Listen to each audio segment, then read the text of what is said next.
Hello বন্ধুরা, আজকে আমি দেখাবো তোমাদেরকে সজনে শাক কেমন করে রান্না করতে হয়। প্রথমে আমি এগুলো কেটে ভালো করে ধুয়ে নিয়েছি। এরপর এগুলোকে আমরা দিয়ে দেবো কড়াইয়ে। তারপর নুন হলুদ দিয়ে কিছুক্ষণের জন্য এটাকে ঢেকে সেদ্ধ করব। বন্ধুরা, আমি নুন এবং হলুদ দিয়ে দিচ্ছি। এবার দিয়ে দেবো কিছুটা পরিমাণ জল। জল একটু বেশিই দিব আমরা। এরপর এটাকে ভালো করে নেড়ে চেড়ে ঢাকা দিয়ে সিদ্ধ হতে দেবো প্রায় 10 থেকে 15 মিনিট। তো সজনে শাক আমাদের প্রায় সেদ্ধ হয়ে এসছে। এখন আমরা এটাকে নামিয়ে নেব। এরপর আবার একটা কড়াই নিয়ে তাতে দেবো বেশ কিছুটা তেল, একটা শুকনো লঙ্কা। আপনারা চাইলে এখানে রসুনও দিতে পারেন।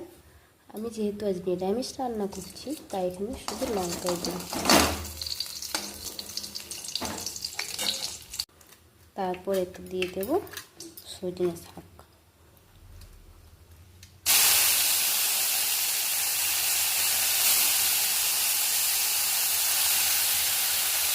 তারপর ভালো করে বেশি দিকে নেড়ে চেড়ে নামিয়ে নেব।